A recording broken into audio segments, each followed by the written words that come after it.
Southern Gothic is a podcast that explores the history behind some of the American South's darkest days, greatest mysteries, and most chilling ghost stories.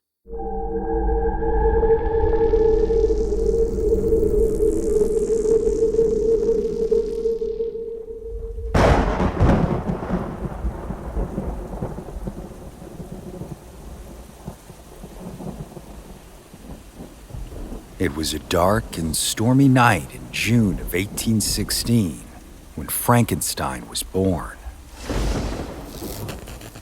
It's alive! It's alive! No, not the monster himself, rather, the idea that turned into the now classic novel. That summer, Mary Shelley, her husband Percy, and stepsister Claire Claremont visited Lord Byron and Dr. John Polidori at the Villa Diodati near Lake Geneva in Switzerland. But they were confined inside by the inclement weather, so they entertained themselves by reading German ghost stories and engaging in discussions of philosophy. Unfortunately, as the days went on and the dismal weather continued, tensions grew between the friends, so Lord Byron attempted to remedy the situation with a challenge. Each would write a ghost story that was better than the ones they had been reading. Polidori was the first to succeed, and his resulting novella, titled The Vampire, is now considered the first work to feature an aristocratic bloodsucker rather than the animalistic vampiric monsters of folklore.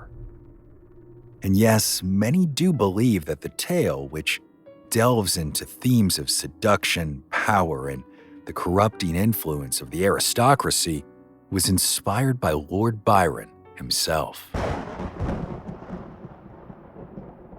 Unfortunately, Mary struggled to come up with her own story, and as each day passed, she buried herself in the task, not wanting to be outdone by the men until eventually the idea struck her as, quote, swift as light. Many and long were the conversations between Lord Byron and Percy, to which I was a devout but merely silent listener. During one of these, various philosophical doctrines were discussed, and among others, the nature of the principle of life and whether there was any possibility of its ever being discovered and communicated. They talked of the experiments of Dr. Darwin, who preserved a piece of vermicelli in a glass case till by some extraordinary means it began to move with voluntary motion. Not thus, after all, would life be given. Perhaps a corpse would be reanimated. Galvanism had given token of such things. Perhaps the component parts of a creature might be manufactured, brought together, and endued with vital warmth. Night waned upon this talk, and even the witching hour had gone by before we retired to rest. When I placed my head on my pillow, I did not sleep, nor could I be said to think. My imagination, unbidden, possessed and guided me, gifting successive images that arose in my mind with a vividness far beyond the usual bounds of reverie.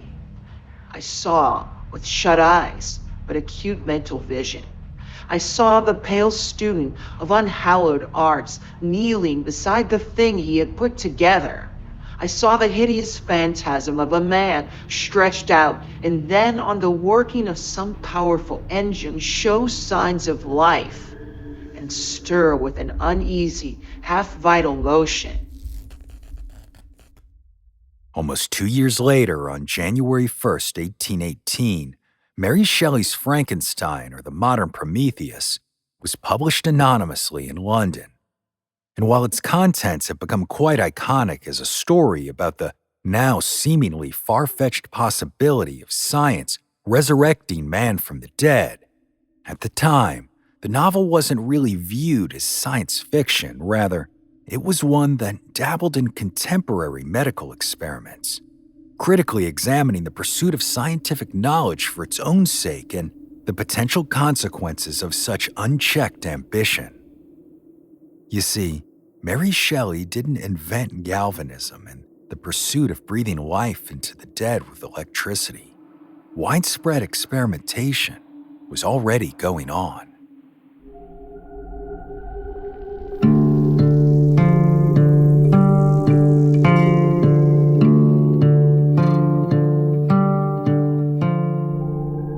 There is no doubt, however, that Mary Shelley inspired generations of scientists from all over the world to dabble in work similar to that of her novel. Of course, most failed, but here in the South, up in Nashville, Tennessee, there was one such experiment that many believe just might have been successful in bringing an executed man back to life.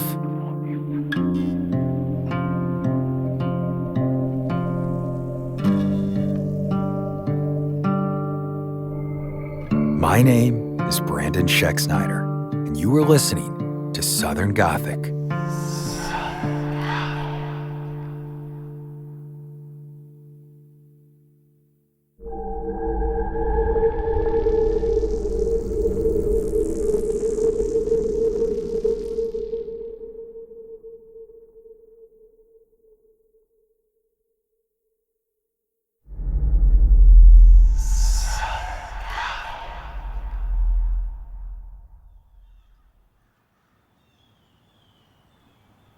On the morning of January 15, 1879, Patton Foster and his friend Thomas Hewlin went to visit Foster's sister Elizabeth and her husband John Wittenmeier at their home, which sat on top of a hill on the Bloomstein farm about 12 miles west of Nashville in Bell's Bend.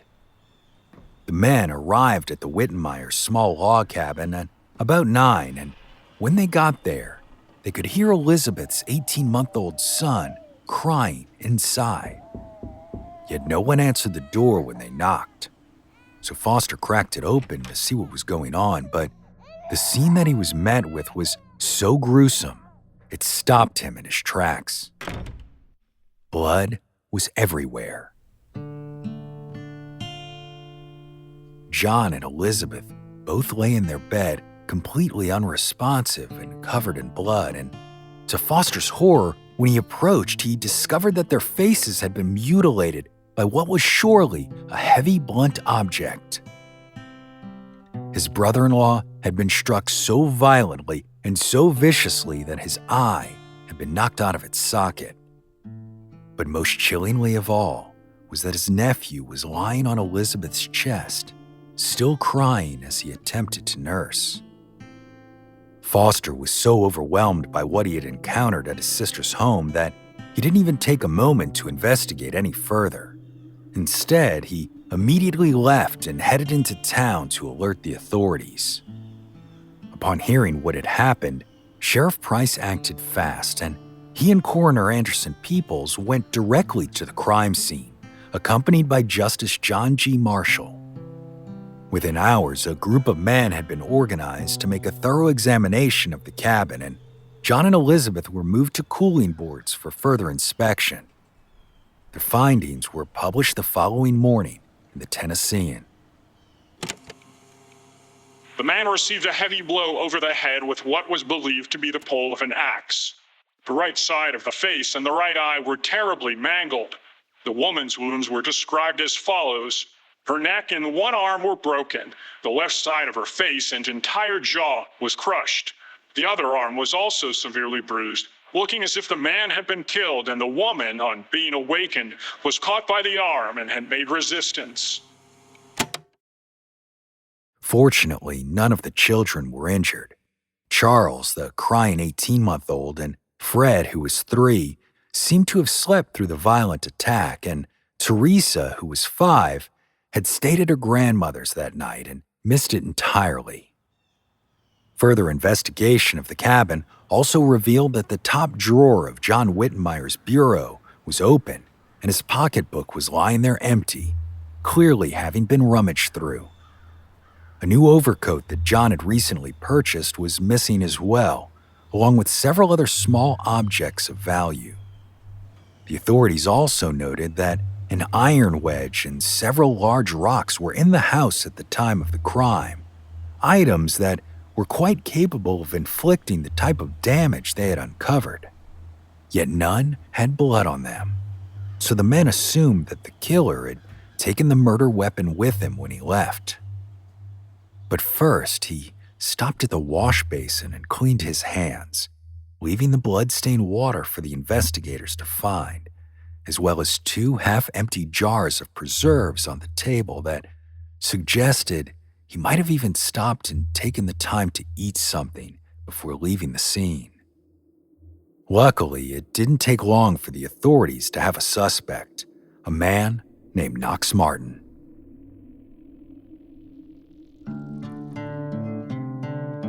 William Hewlin, the ferryman who took folks back and forth across the Cumberland River, said Martin woke him up early that morning for a ride back to town.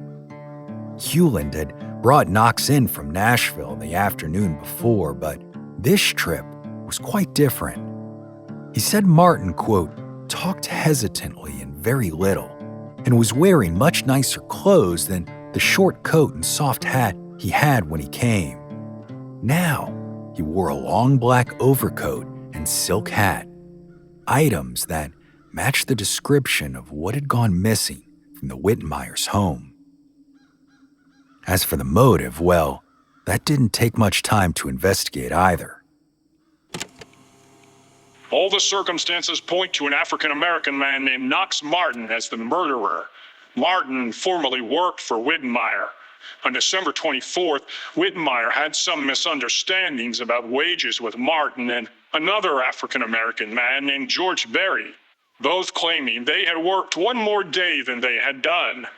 Though insisting that his account was right, Wittenmeier paid the amount and both men left. Neither one had been seen about the neighborhood until Tuesday, when Knox Martin put in his appearance. Knox Martin was 20 years old at the time of the murder and was described physically as powerful, standing at 6'2" and 175 pounds.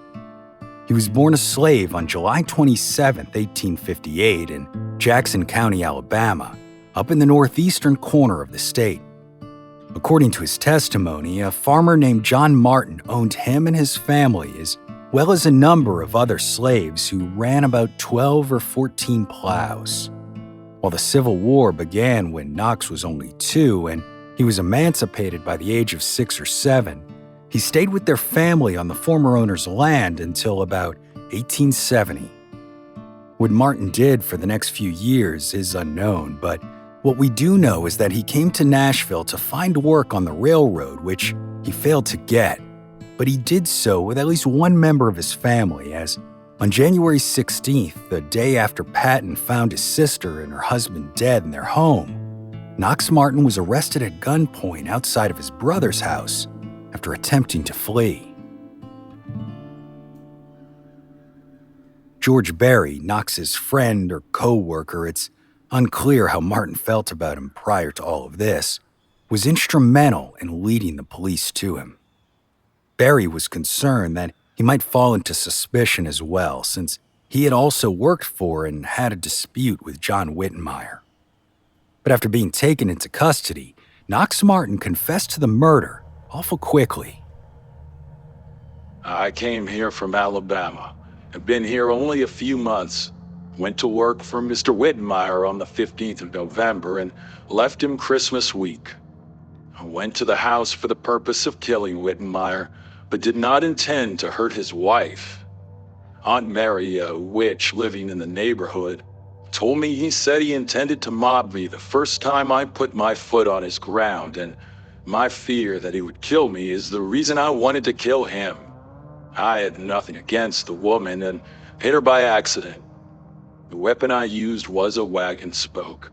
I killed them about 8 o'clock Tuesday night. When I went into the house, Wittenmeier raised up in bed, and I went toward him and hit him only one lick, killing him. The spoke was so long that the end of it hit Mrs. Wittenmeier in the face, and fearing she would tell, I killed her. I put the spoke in the fire and burned it up. The children did not wake up, and the little one was sleeping by the side of its mother, and the big one at the foot of the bed. I then pulled a quilt over them and covered them up. I looked in the drawer and took 50 cents out of the pocketbook. I went out in the yard to a pile of hay, lay down on it, and slept until daylight when I came to town. I took from the house Wittenmeier's old hat, overcoat, and a pair of black pants. Nobody helped me to commit the murder. I did not tell anybody of it except George Berry. The reason I told him was that he told me a long piece was in the American and that I was suspected and asked me if I did it. I told him all about it.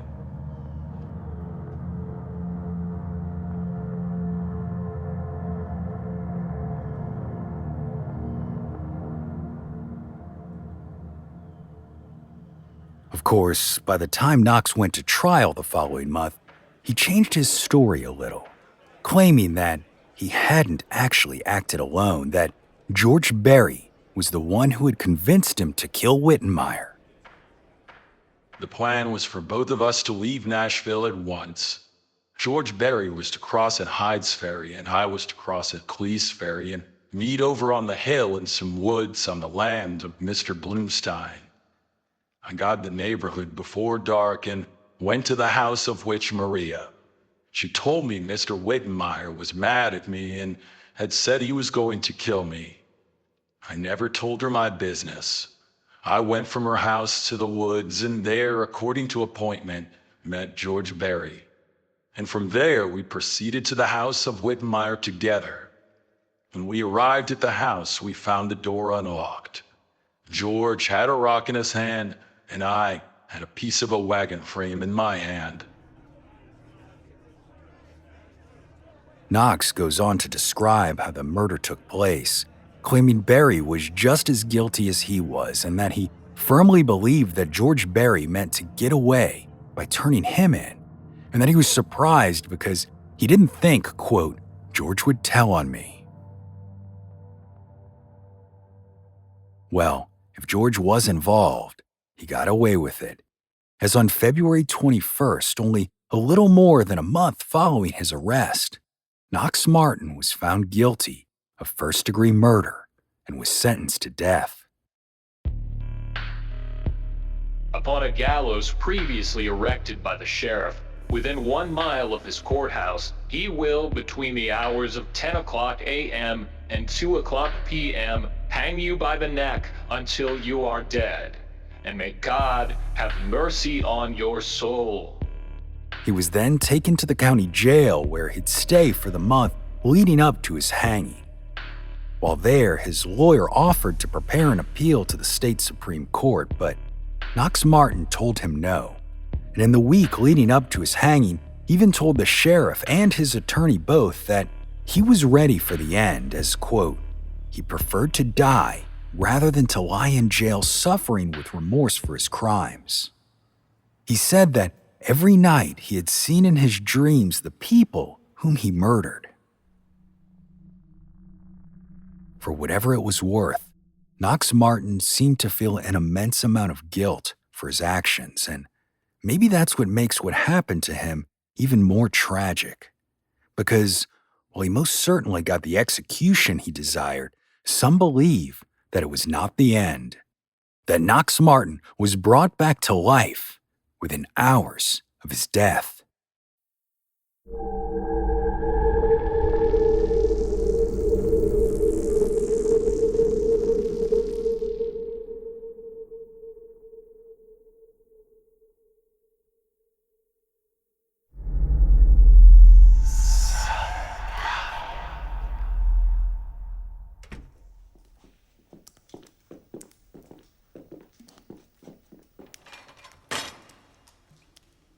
At about 12 o'clock on March 28, 1869, Father Veal arrived at the jail to sit with Knox Martin before the sheriff came to take him to the gallows.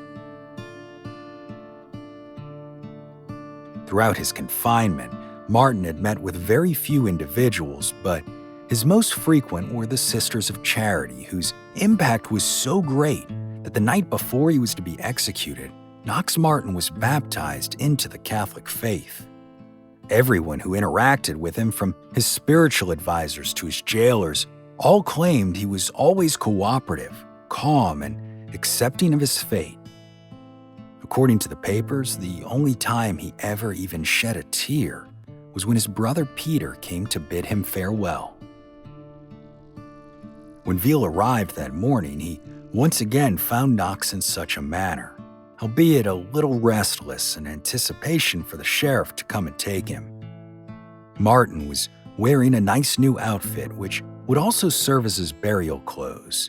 It included a black suit jacket, vest and hat, a white shirt, and navy blue trousers. Then, after Father Veal said a few prayers with him, Sheriff Price escorted Knox out of the jail and into a chair that was situated in a large furniture wagon for what was to be his final ride. But as soon as Knox exited the jail, the somber nature of the day was immediately transformed into pure public spectacle. The outside of the jail presented a scene seldom witnessed. Front Street, from the public square to below Clark Street, was a solid mass of people. The number is said to have been 3,000. In the wagon with the prisoner were seated Sheriff Price, Deputy Sheriffs John L. Price Jr. and Thomas E. Moore, William C. Blackman and M.C. Cotton, Jailer Hinton, John H. Woodland, Reverend Father Veal, the spiritual advisor of the prisoner, and 2 of the Americans' reporters.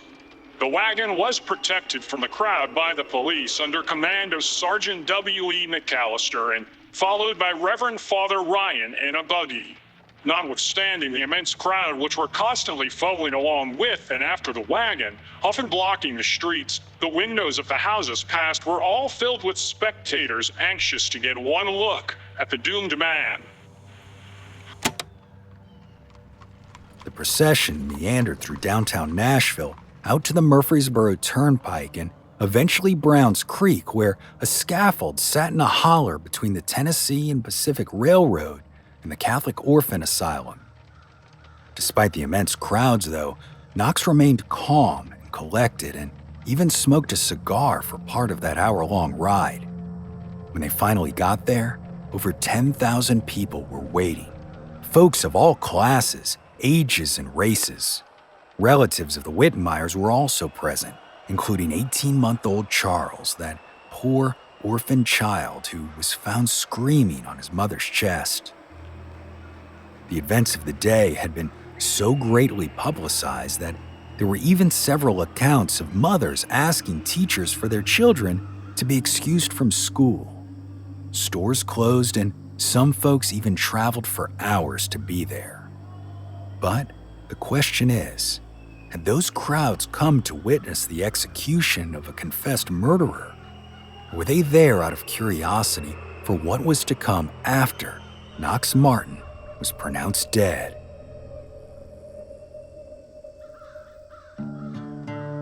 After exiting the cart, Father Veal and Father Ryan assisted Knox onto the scaffold where Sheriff Price and his deputies were waiting. The priest said a prayer and then said goodbye to Knox with promises to pray for him. He then stepped over onto the trap door, and at the signal from the sheriff at 1:33 p.m., Deputy Sheriff Cotton cut the rope, and Knox Martin fell 4.5 feet. The crowd cheered.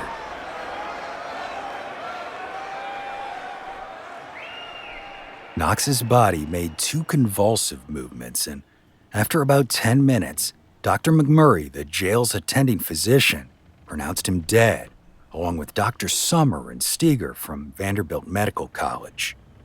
But the sheriff insisted that Knox's body must hang for a full 15 minutes. So it wasn't until 1:48 p.m. when the rope was cut and the truly bizarre began.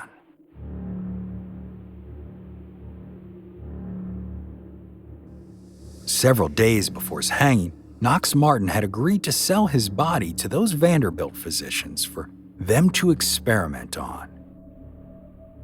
You see, Dr. Robert William Steger, who was also the son of a respected doctor, was very much interested in galvanism, a concept in the fields of biology and electricity that was first introduced in the 18th century through the discovery that electricity is what is responsible for muscle contractions in animals and humans. Now, while this laid the groundwork for modern electrotherapies, it also inspired some metaphysical thought, and most popularly, Galvanists experimented with bringing folks back to life with electricity. And y'all, before you ask, it seems that Dr. Summer and Steger were fans of Mary Shelley, so this is exactly what they plan to do with Knox Martin. After the sheriff gave the okay, the doctor seized him, lowered his body to the ground, quickly removed the noose, and began to restore the dislocated bones in his neck and relieve pressure from the spinal cord. They then put his body in a coffin for it to be taken to a shed on top a nearby hill. There, a large crowd had gathered in anticipation of what might come. The doctors immediately took to work, quickly removed Knox's clothing, and began vigorously rubbing his arms and legs while Dr. Steger placed electrodes on his body, the positive near the base of his head by the medulla oblongata and the negative on the ensiferum cartilage near his heart. The assisting physicians then feverishly performed artificial respiration until it was time for the electrical current to be turned on.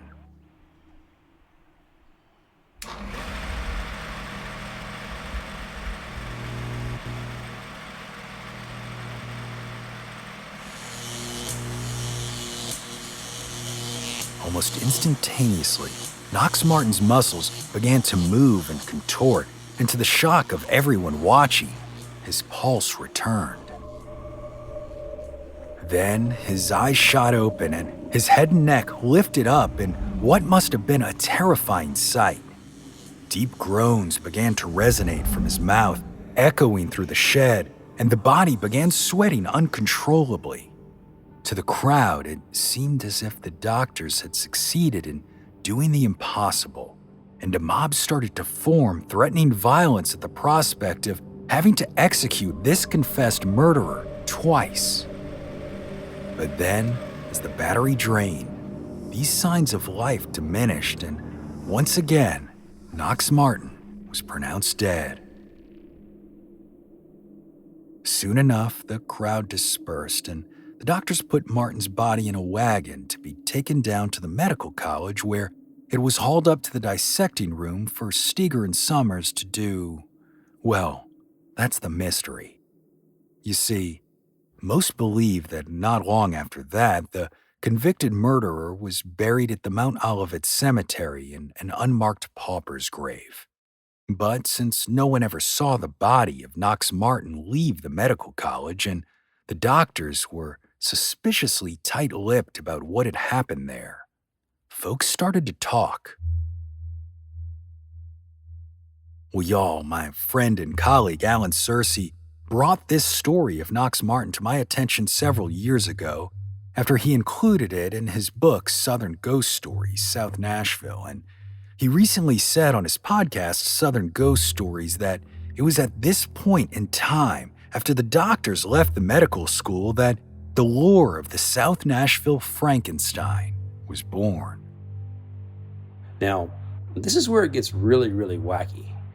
Word began to spread in South Nashville that doctors actually revived Knox and secretly let him go free.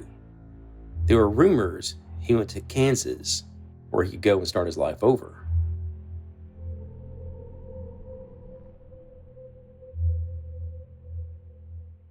The rumors that Knox Martin had in fact been revived after being hanged spread so fast that articles began appearing in the local newspapers debating whether or not he would have to be hanged again if he was in fact alive.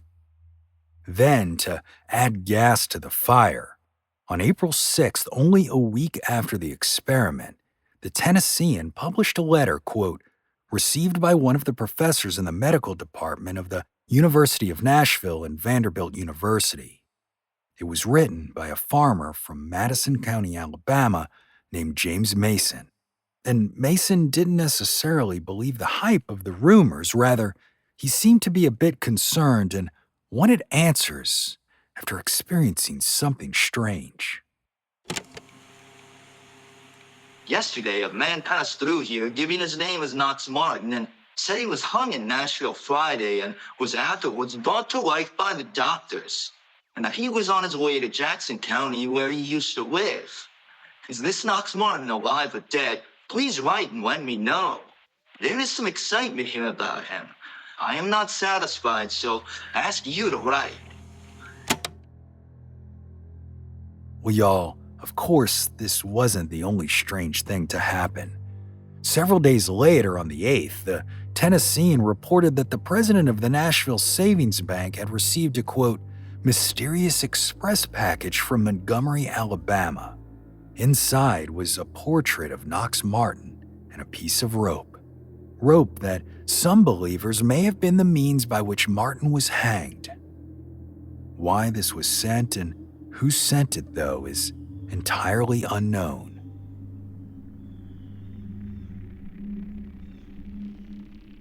So y'all, obviously Alan was right. It really did start to get wacky up there in Nashville for a little while, but after this, it seems the trail went cold on Knox and people moved on.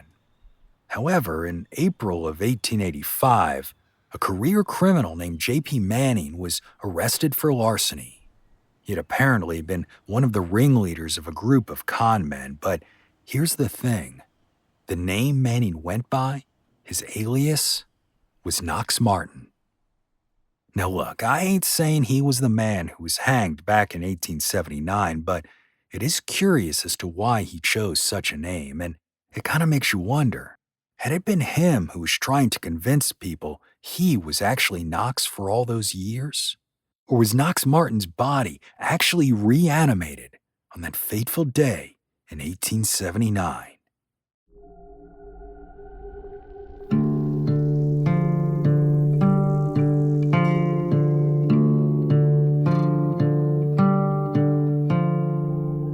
While the strange events that took place in a holler near Nashville might have been the genesis of a wild piece of local lore, this story has largely been forgotten, and I owe a bit of gratitude to Alan Searcy for, how should I say it, reviving such an interesting tale.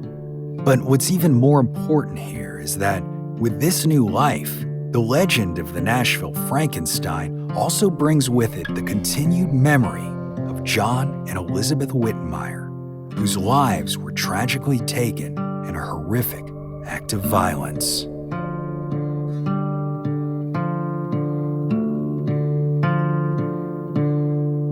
My name is Brandon Schexnayder, and you are listening to Southern Gothic.